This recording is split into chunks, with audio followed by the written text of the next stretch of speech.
عزیز طلبہ، میں رئیس اقبال پنجاب کالج کبیروالا سے آپ سے مخاطب ہوں۔ میں امید کرتا ہوں کہ آپ سب خیریت سے ہوں گے۔ عزیز طلبہ، گزشتہ لیکچر میں ہم نے آپ کو یہ بتایا تھا کہ آپ نے تشریح کس انداز میں لکھنی ہے۔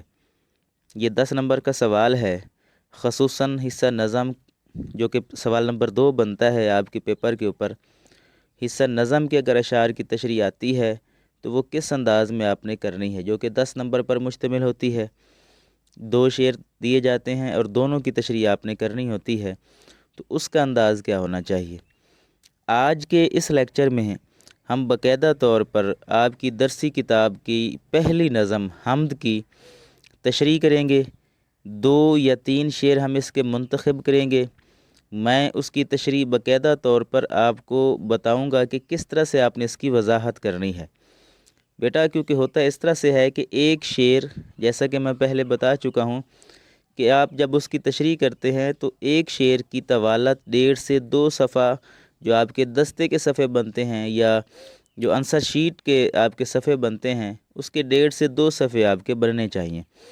آج میں آپ اگر غور سے سنیں گے تو کافی سارے تشریحی نکات بتاؤں گا، تشریح کر کے دکھاؤں گا، شعر پڑھوں گا، اور آپ غور سے سنیے گا اور نوٹ کیجئے گا کہ کچھ شعر میں اس میں حوالے کے طور پر بھی بیان کروں گا جو آپ تشریح میں لکھ سکتے ہیں۔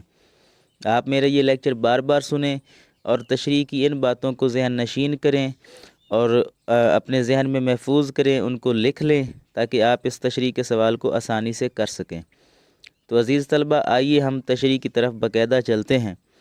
آپ دیکھیں کہ آپ کی جو درسی کتاب ہے اس کے صفحہ نمبر 95 کے اوپر یہ حمد موجود ہے۔ اس کے شاعر کا نام ہے مولانا ظفر علی خان، اور تعارف کے اندر میں نے آپ کو بتایا تھا کہ مولانا ظفر علی خان ایک عظیم شاعر ہیں، قادر الکلام شاعر ہیں، اور یہ ان کے مجموعہ کلام حبسیات سے نظم لی گئی ہے۔ پہلا شعر دیکھیں، میں نے یہاں پر سرکل کر دیا ہے 3 شعروں کے اوپر۔ انشاءاللہ ہم ان 3 اشعار کی تشریح کریں گے۔ پہلا شعر ہے، اس کو پڑھتے ہیں۔ پہنچتا ہے ہر ایک مے کش کے آگے دور جام اس کا، پہنچتا ہے ہر ایک مے کش کے آگے دور جام اس کا، کسی کو تشنہ لب رکھتا نہیں ہے لطف عام اس کا۔ عزیز طلبہ، اب دیکھیں کہ اس شعر کے اندر کچھ ایسے الفاظ ہیں کہ جن کے معنی نکالنے کافی زیادہ ضروری ہیں۔ آپ اس وقت تک تشریح نہیں کر سکتے کہ جب تک اشعار کو سمجھ نہ لیں، اور شعر کو سمجھنے کے لیے سب سے پہلے آپ کو مشکل الفاظ کے معنی ڈھونڈ کر نکالنے ہوتے ہیں۔ مثال کے طور پر یہاں 3-4 ایسے لفظ ہیں کہ جن کو سمجھنا ضروری ہے، اور یہ نظم چونکہ معرفت کے انداز میں کہی گئی ہے، معرفت کے انداز میں لکھی گئی ہے، کہ جو لفظ یہاں پر موجود ہیں وہ اصل مقصد ان لفظوں کی طرف نہیں ہے، بلکہ اصل مقصد ان کا کچھ اور ہے۔ مثلا پہلا آپ شعر دیکھیں گے کہ جس میں ایک لفظ موجود ہے مے کش۔ مے شراب کو کہتے ہیں اور کش کہتے ہیں پینے والا، یعنی شراب پینے والا۔ اس کا مطلب اس میں کچھ ایسا نہیں ہوگا، بلکہ دوسرا جو لفظ یہاں پر موجود ہے وہ ہے دور جام، یعنی شراب کے پیالے کی گردش۔ تیسرا لفظ یہاں پر موجود ہے تشنہ لب، یعنی پیاسا۔ چوتھا لفظ یہاں پر موجود ہے لطف عام، عام مہربانی، بہت زیادہ لطف و کرم۔ یعنی ان الفاظ کو اگر آپ غور سے دیکھ لیں گے تو آپ کو اندازہ ہو جائے گا کہ اس شعر کا اصل مفہوم کیا ہے، کیونکہ شاعر کا مقصد یہاں پر شراب کی طرف اشارہ کرنا نہیں ہے۔ وہ یہ نہیں کہتا کہ سب کے سامنے شراب کا پیالہ پہنچتا ہے، بلکہ اس سے مراد اللہ تعالیٰ کی ذات ہے، اور وہ یہ کہنا چاہتا ہے، اس کا اگر سادہ ہم مفہوم نکالیں گے، کہ اللہ تعالیٰ کا لطف و کرم اتنا عام ہے کہ اس کی رحمت اور عنایت۔ یعنی تشریح کی طرف آتے ہیں تو پہلا شعر میں مولانا ظفر علی خان اللہ تعالیٰ کے رحم و کرم کی شان بے بہا کا ذکر کرتے ہیں۔ کوئی ملحد ہو، مومن ہو، کافر ہو یا مشرک، اللہ تعالیٰ سب کو اپنے کرم سے نوازتا رہتا ہے۔ وہ ایسی ہستی ہے جو انسان، حیوان، چرند، پرند، حتیٰ کہ پتھر میں بھی کیڑے کو رزق پہنچاتی ہے۔ اللہ تعالیٰ کے سامنے جس نے بھی سر نیاز خم کر دیا وہی شراب لطف و کرم سے فیض یاب ہوا۔ وہ ایسا ساقی ہے، ساقی کہتے ہیں پلانے والا، کہ جس کا در مے خانہ ہمیشہ کھلا رہتا ہے۔ مے کش آتے اور اپنی تشنگی بجھاتے رہتے ہیں۔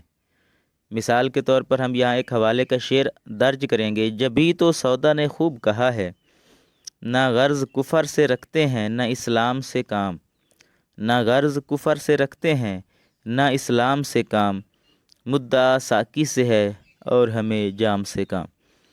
قرآن مجید اور اسلامی تعلیمات کا خلاصہ یہ ہے کہ اللہ تعالیٰ ہی سب سے بڑا رحم کرنے والا ہے، اس سے مانگنے والا کبھی محروم نہیں رہتا۔ میں عزیز طلبہ، یہ ہم پہلا شعر یعنی جہاں یہ موجود تھا کہ پہنچتا ہے ہر ایک میں کش کے آگے دور جام اس کا، تو اس مصرے کی ہم وضاحت کرنا چاہ رہے ہیں۔ تو وہ کسی سوالی کا سوال کو رد نہیں کرتا، یعنی اللہ تعالیٰ کا لطف و کرم کسی بھی خاص طبقے تک محدود نہیں ہے۔ ہر ذی روح ہر لمحے اس کے در نعمت سے تشنگی بجھا رہا ہے، ہر مانگنے والے کو اسی در سے مل رہا ہے۔ وہی ساقی ہے، وہی عطا کرنے والا ہے، وہی فیاض ہے، وہی داتا ہے۔ بقول منور لکھنوی ایک اور حوالے کا شعر جو مناسب بھی ہے، جو آپ تشریح کے اندر لکھ بھی سکتے ہیں کہ صبح پیتا ہوں شام پیتا ہوں، لے لے کے مالک کا نام پیتا ہوں۔ مولانا ظفر علی خان اس شعر میں کہتے ہیں کہ کوئی میں کش در میں خانے تک آئے تو صحیح، یعنی اللہ تعالیٰ کے حضور کوئی پیش تو ہو، اللہ تعالیٰ کے دربار میں کوئی اپنے گناہوں کی توبہ لے کر جائے تو صحیح، اپنی فریاد لے کر جائے تو صحیح، پھر وہ اللہ تعالیٰ ہے جو اپنے بندے سے 70 ماؤں سے بھی زیادہ پیار کرتا ہے۔ ساقی حقیقی سے طلبگار میں محبت ہو تو صحیح، اس در شراب خانہ کو کھٹکائے تو صحیح، کوئی مانگنے والا خالی ہاتھ نہیں لوٹے گا، اس کی رحمت کا جام ہر ذی روح تک پہنچتا ہے۔ یہاں کوئی پیاسا نہیں رہتا، اور پیاسا رہ بھی کیسے سکتا ہے۔ بقول ایک اور شعر کے کہ میرے ساقی کو نظریں اٹھانے تو دو، میرے ساقی کو نظریں اٹھانے تو دو، جتنے خالی ہیں سب جام بھر جائیں گے۔ اللہ تعالیٰ نے یہ کائنات تخلیق کی، پھر ہر ذی روح کی حاجات پوری کرنے اور رزق دینے کا ذمہ بھی اٹھایا۔ یعنی آپ اس میں دیکھیں گے کہ جو دوسرا مصرع ہمارے پاس موجود ہے، عزیز طلبہ غور کیجئے گا کہ کسی کو تشنہ لب رکھتا نہیں لطف عام اس کا، کہ اللہ تعالیٰ کی ذات وہ عظیم ذات ہے جو حی بھی ہے اور قیوم بھی، اسے اونگ یا نیند بھی نہیں آتی۔ اللہ تعالیٰ کی رحمت کا دروازہ کسی کے لیے بھی بند نہیں ہوتا، بلکہ اس کے در کی تقسیم ہی نرالی ہے، مانگنے والے کو اس کی اوقات سے بھی زیادہ ملتا ہے۔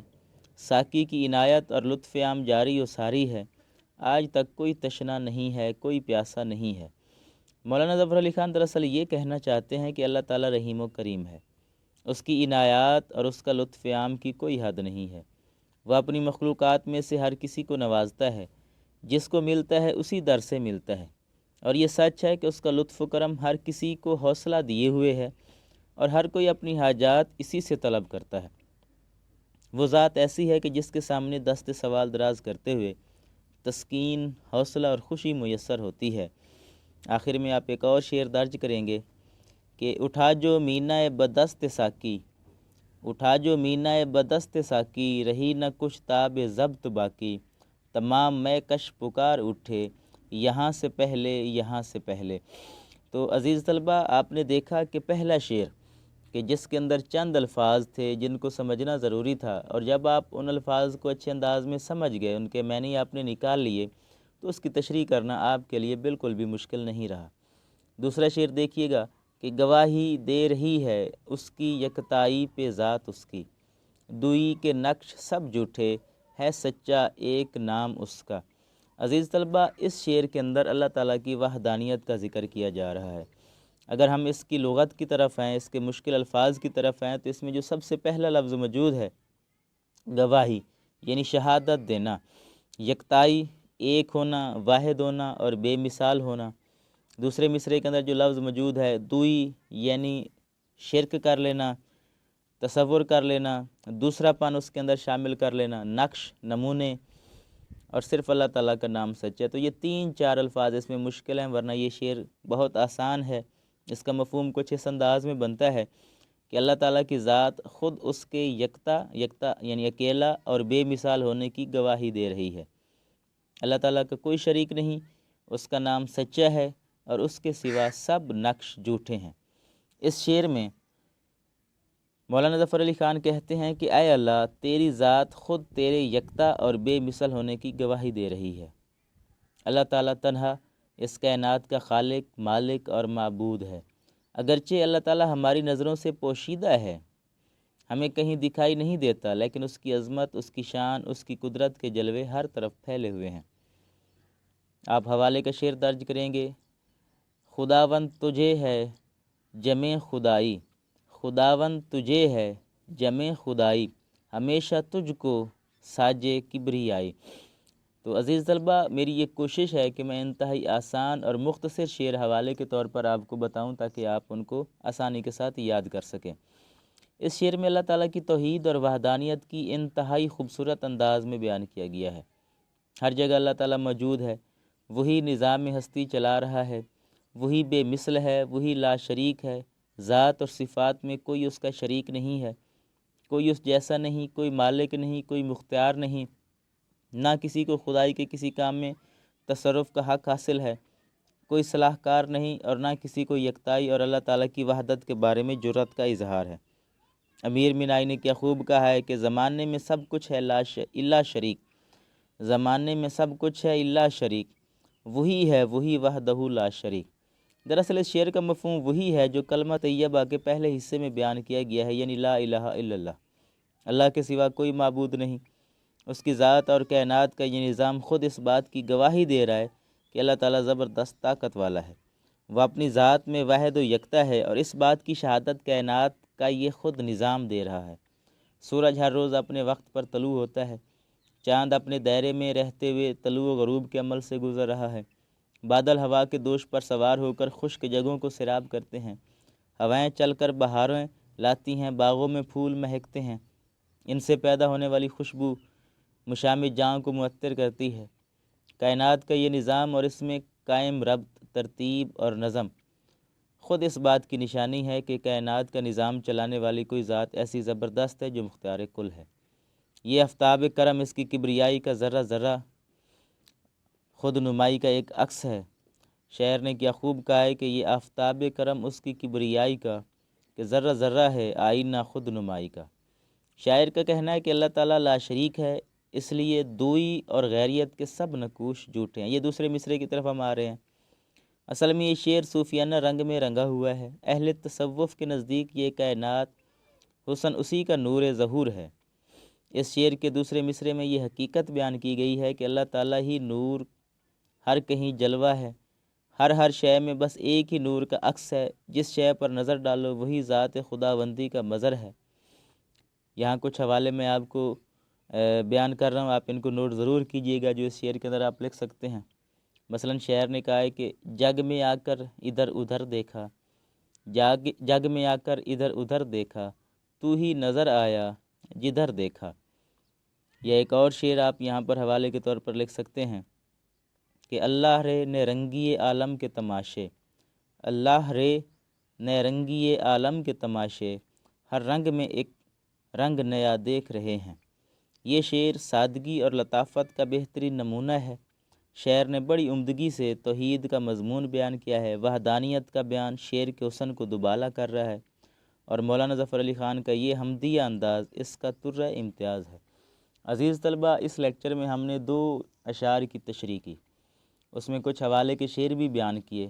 امید ہے کہ آپ ان اشعار کو بھی نوٹ کر لیں گے، لکھ لیں گے اپنے دستے پر، اور اس تشریح کے نکات کو بھی اپنے دستے پر لکھ لیں گے۔ اگلے لیکچر میں ہم اگلے 2 اشعار یا 3 اشعار کی تشریح کریں گے۔ تب تک کے لیے اپنا خیال رکھیے گا، دعاؤں میں یاد رکھیے گا۔ اللہ حافظ۔